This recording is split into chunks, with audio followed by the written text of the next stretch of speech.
জুলাই সনদ ও গণভোটের গণরায় বাস্তবায়ন এবং জুলাই গণহত্যায় জড়িতদের বিচারের দাবিতে বাংলাদেশ জামাত ইসলামী লাকসাম পৌরসভা ও উপজেলা শাখার উদ্যোগে শনিবার ১ আগস্ট বিকেলে লাকসামে এক গণমিছিল অনুষ্ঠিত হয়েছে। গণমিছিল শুরুর আগে লাকসামের বিভিন্ন এলাকা থেকে হাজারো নেতাকর্মী, সমর্থক ও সাধারণ মানুষ লাকসাম হাউজিং এস্টেট জামে মসজিদ প্রাঙ্গণে সমবেত হন। সেখানে পবিত্র আসরের নামাজ আদায় করে গণমিছিল শুরু হয়। পবিত্র আসরের নামাজ শেষে শুরু হওয়া গণমিছিলটি লাকসাম বাজার সহ শহরের বিভিন্ন গুরুত্বপূর্ণ সড়ক প্রদক্ষিণ করে। এ সময় অংশগ্রহণকারীরা জুলাই সনদ বাস্তবায়ন, গণভোটের গণরায় কার্যকর এবং জুলাই গণহত্যায় জড়িতদের বিচারের দাবিতে বিভিন্ন স্লোগান দেন। পরে অনুষ্ঠিত সংক্ষিপ্ত সমাবেশে প্রধান অতিথির বক্তব্যে বাংলাদেশ জামাতে ইসলামী কুমিল্লা দক্ষিণ জেলা secretary doctor Syed AKM. Sararuddin Siddiqui ও অন্যান্য বক্তারা বলেন, জনগণের প্রত্যাশার প্রতিফলন হিসেবে জুলাই সনদ ও গণভোটের গণরায় দ্রুত বাস্তবায়ন করতে হবে।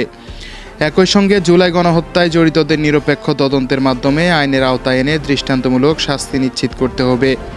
তারা আরও বলেন, দেশের গণতন্ত্র, ন্যায় বিচার ও জনগণের অধিকার প্রতিষ্ঠায় সবাইকে ঐক্যবদ্ধভাবে কাজ করতে হবে। এই জাতির সাথে প্রতারণা কেন? এই প্রহসন কেন?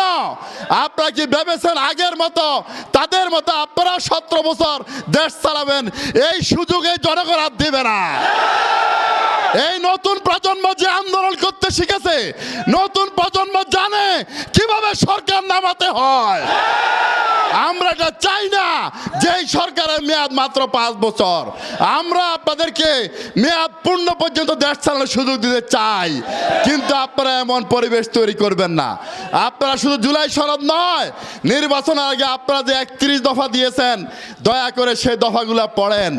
বিএনপির ভাইদের বলবো, আপনাদের ঘরে কাগজ আছে, দেখেন সেই 31 দফা সুনির্দিষ্ট 12 দফা আপনারা এখন নিজেরাই মানেন না। এই প্রতারণা করে আপনারা বেশি দিন রাষ্ট্র ক্ষমতা থাকতে পারবেন না। জুলাই সনদের যে বিধিবিধানগুলো ছিল, সেই বিধিবিধানগুলো যদি প্রতিপালন হয়, তাহলে বাংলাদেশে নতুন কোন স্বৈরাচারের জন্ম হবে না। এর পক্ষে দেশের 70% মানুষ হ্যাঁ ভোট দিয়েছিল। অত্যন্ত দুঃখজনক হলো সত্য।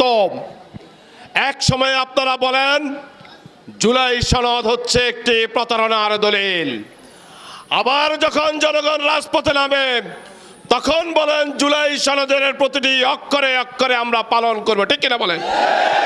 যদি ভাই প্রতারণার দলিলই হয়, তাহলে সেটা আপনারা কেন বাস্তবায়ন করবেন? জুলাইয়ের এই রক্ত আমাদের এখনো গায়ের থেকে এখনো মুছে যায় নাই।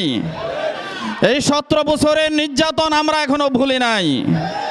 আমরা সরকারকে বলে দিতে চাই, আপনারা ওই 17 বছর নির্যাতিত হয়েছেন, আজকের এই গণভোট বাস্তবায়ন করেন। জনগণের ভাষা যদি না বুঝেন, তাহলে আমাদের কিছুই করার নাই। 1 আগস্ট এদেশের গণমানুষের সংগঠন জামাত ইসলামীকে নিষিদ্ধ করেছিল।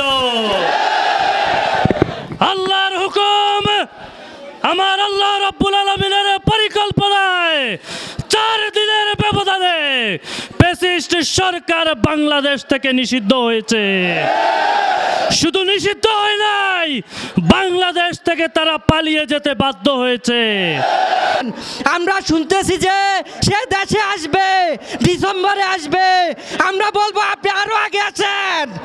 আমরা আপনার জন্য প্রস্তুত, এ জাতি প্রস্তুত, ফাঁসির রশি নিয়ে আপনার জন্য রেডি হয়ে আছি।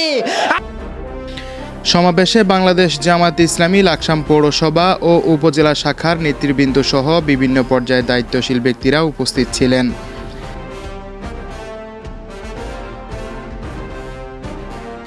ডেস্ক রিপোর্ট, ফ্যাক্ট লাইন ভিডি, লাকসাম, কুমিল্লা।